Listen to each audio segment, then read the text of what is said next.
Is it great? Is it great? Is it great To be alive? to be alive? To be alive? To be champ On a Monday night? on a Monday night? On a Monday night? On a Monday night? Or what? What? Or what?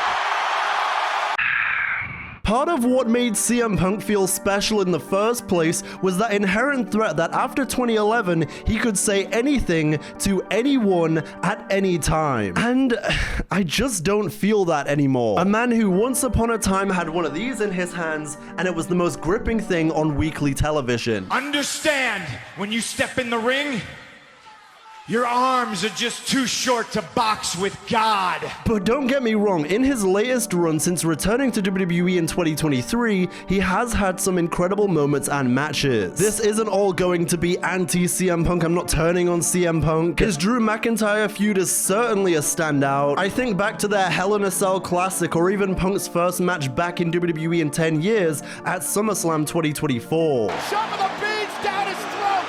Go to sleep. To the chain. Cover. CM Punk. I think about the return of his wife, AJ Lee.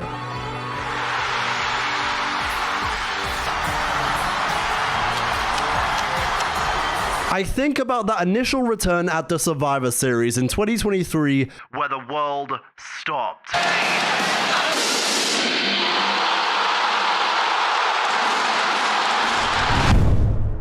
The rebel, the outcast, the self-proclaimed voice of the voiceless had done the impossible. He was back in the WWE after nearly a decade of bad blood and controversy. For a brief moment, it felt like wrestling had come full circle. The prodigal son had returned home. The fans were crying, and Punk was smiling, truly smiling, in a WWE ring, and it was surreal.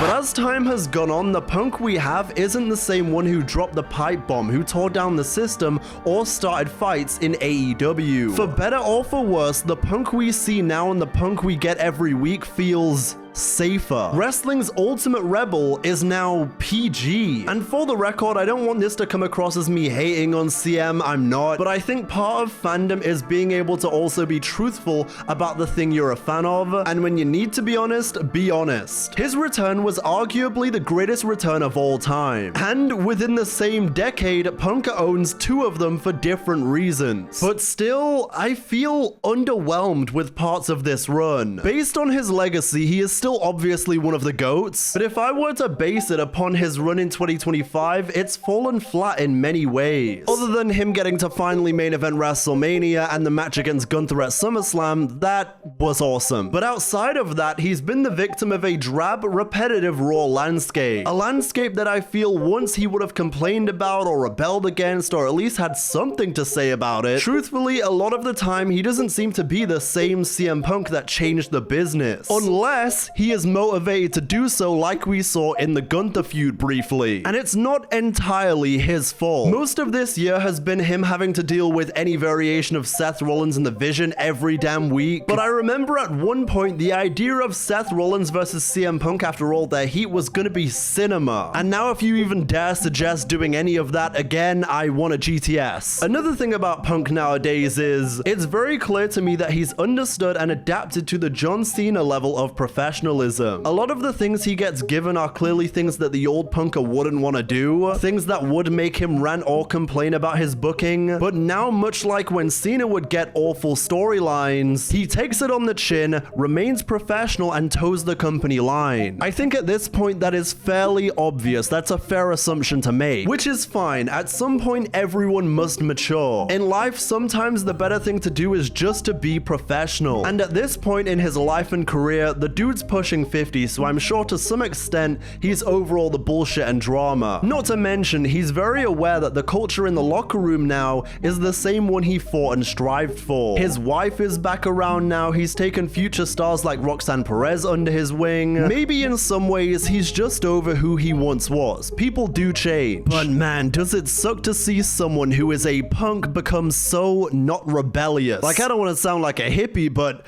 Punk low-key became a narc, dude. But it's especially jarring because it was just a few short years ago that he was delivering peak in AEW. And I always think back in moments like this to the night when CM Punk was called PG Punk by MJF. This is no longer CM Punk. This is PG Punk. What happened to the guy I grew up on, man? What happened to the renegade, the ass kicker, the outsider? This has gone from being a fiery promo battle to a sad foreshadowing of a man who was once gripping on the microphone. Because you might as well be coming out here preaching hustle, loyalty, and respect. Because this is another anaconda gripe I have with CM Punk. The idea of CM having a mic in his hand once drew ratings and excitement. Now I see him make an entrance on Raw and I know he's gonna hit that catchphrase. On a Monday night, on a Monday night, on a Monday night. He's gonna pander to the crowd and he's gonna stick to the script, which just isn't who he is, and that's the frustrating part. A man who is named the voice of the voiceless has now become the voice of the corporation and the company line.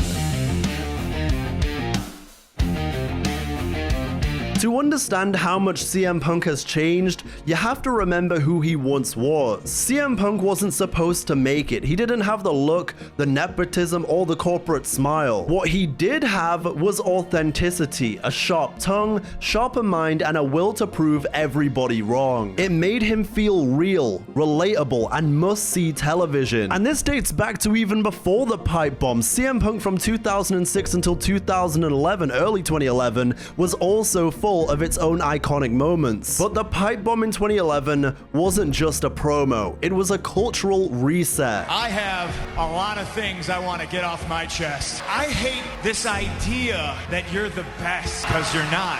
I'm the best. I'm the best in the world. A reset point for the PG era, which had sent many fans away. Punk blurred the lines between reality and storyline, turning his real-life frustrations into a work of art. He was the guy who spoke for every underappreciated wrestler, every disillusioned fan that hated what WWE had become. He made rebellions look cool. He was wrestling's anti-hero. But rebellion comes with a price, and Punk's edge would eventually start cutting both ways. After 7 long years, CM Punk returned to professional wrestling. This building has a ship like this since Michael Jordan was here.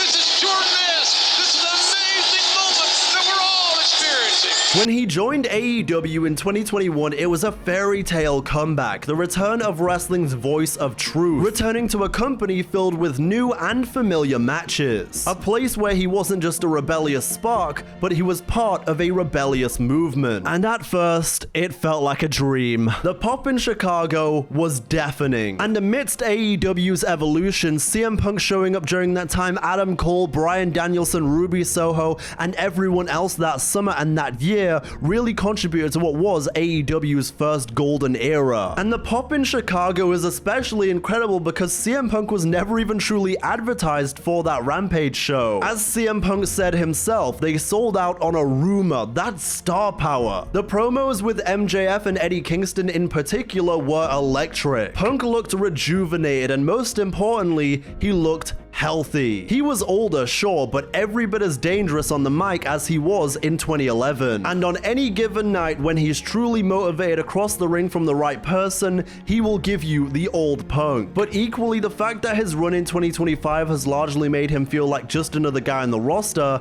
is shocking. For a guy that was once so unpredictable and gripping, he has become pretty predictable. I don't need him to go out there every single week and start shit, that's not my point, but I do need the return of more of the edge that made him so iconic and famous in the first place. AEW already reignited Punk's old self-destructive side. The backstage fights, the politics, the infamous media scrum, it all turned CM Punk from hero to a headache. And Tony Khan's tolerance for one of their biggest names was higher than WWE's ever would have been. In AEW, he became their entire press, and not in a good way. AEW Punk was real, raw, and unfiltered, but also a little unstable. which, through good or bad, made for captivating television. But I damn sure am a fool for trying to hold you to that standard and expect greatness, because you're a bum. His matches felt like he was truly allowed to be a professional wrestler, not a superstar, but a wrestler. Like he was still that unpredictable rebel who could say or do anything. Love him or hate him, that Punk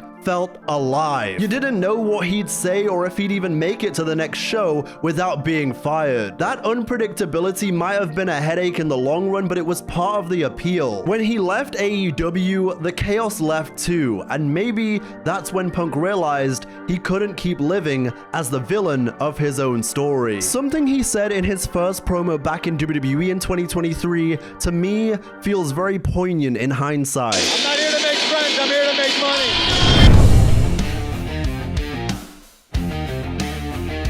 So when Punk returned to WWE, the world waited to see which version they were gonna get. The bitter truth teller who created must-see TV, or the disciplined veteran who was here to play nice. What we got leaning more towards the latter. And it's a little bit corny and it's a little bit cheesy and it's not gonna sound like CM Punk, but I've changed. I'm home. This version of a WWE CM Punk is calm, collected, and PG. His promos are polished but predictable. He smiles more, plays to the crowd more, and rarely crosses the line. The same man who once called Triple H a doofus son-in-law now stands beside him in backstage photos. The same guy who once said he'd never come back is now the face of WWE marketing again. Instead of shocking the system, Punk has joined the system. And another problem I have with his latest run is that a lot of his feuds feel very surface level. They're entertaining but safe. And as I said towards the start of this video, the few feuds that he has had where they can really dive into like the good stuff and where it clearly ignites that fire burning inside him, that is the CM Punk that we need to see more of. I'm talking Drew McIntyre feud, I'm talking Gunther feud there. I don't want to see the guy that is playing it safe, okay? That's not who CM Punk is. And look, I am definitely not saying that I want the CM Punk back who is going to get himself fired again. That's not what I want either. But I think surely in this era where we can swear a little bit on TV and we can be a little bit edgier, there is a space for the old CM Punk. I think there is somehow a fine line here where we can get the same rebel, but also not get fired again, you know? Because you compare his AEW feuds with Hangman Adam Page, MJF, Ricky Starks, Eddie Kingston, and Jon Moxley, his WWE run in many areas not only just scratches the surface level, but it fails to actually have any depth. A perfect example of what I mean is his recent brief feud with Jey Uso over the vacant World Heavyweight Championship. In any time before 2023, CM Punk would have shredded Jey Uso to pieces. I just don't think that can be disputed that the old CM Punk babyface or heel would have ridiculed the ridiculous phrase that is yeet. His lack of wrestling ability, his family legacy, everything would have been on the table. But what we got proved there's no venom, no danger, no sense that he's walking the line between fiction and reality anymore. CM Punk is now the system's safest rebel, a contradiction that perfectly sums up his latest run. The man who crafted legendary monologues now leans on catchphrases like, "Tell me when I'm telling lies," or "I'm home," or "Best in the world." Is it great to be alive on a Monday night in insert city here or what? Once powerful, now overused. It's not that the words are bad, they're just safe. They fit neatly within WWE's family-friendly, generally PG tone. There's no sting in his delivery anymore, no undercurrent of rebellion. The Punk who once made you feel like something could explode at any moment now feels like he's performing a highlight reel of his past self. He's no longer writing history, he's just repeating it.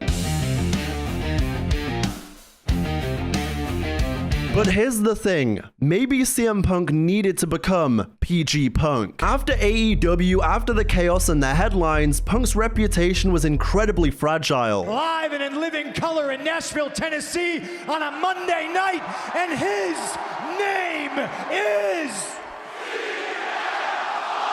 WWE wasn't just another job in 2023, it was a lifeline. A final chance to prove he could still be a star without burning everything around him. For as much as I love the unpredictable nature CM Punk once held, I also deeply wish we had that lost time. The time between 2014 to 2021 when he wasn't wrestling. Even going back to his AEW run, for as much as I kinda loved the drama, I so deeply wish we could have finished feuds like CM Punk and Ricky Starks, or seen CM Punk and the Elite, or finished CM Punk and MJF. There was so much money left on the table. And maturity hits everyone eventually. At this stage of Punk's career, he knows he's running out of chapters. He's not here to start wars anymore. He's here to finish his story on his own terms. To some extent, the Anarchist isn't a sellout. He's a survivor. The Rebel got older. He's learned that being the most dangerous man in wrestling comes with a cost, and this time, he's not willing to pay it. I touched on it earlier, but one of the most wonderful aspects of this CM Punk run is that he gets to see the product or the culture that he created. Now granted, I think if 2011 CM Punk saw the state of Monday Night Raw nowadays and what CM Punk was doing a lot of the time, he'd throw open his mouth, but I'm talking grander picture here. It could be argued though that he no longer feels the need to be rebellious because his rebellion has already served its purpose. In the end, every rebel faces a choice. You either keep fighting the system or learn to live within it. CM Punk's entire career has been defined by rebellion, but even the most defiant voices grow quieter with time and age. I still think Monday Night Raw could utilize him better, along with, well, I just wish he was a little bit more motivated, but he deals with what they give him now instead of crying about it. When he's given something good, he's still CM Punk, and most of the time he's given shit, so like I've said in this video, this is not an anti-CM Punk video. I still think he is capable of being CM Punk. At the same time, I still feel like he's holding back a little bit,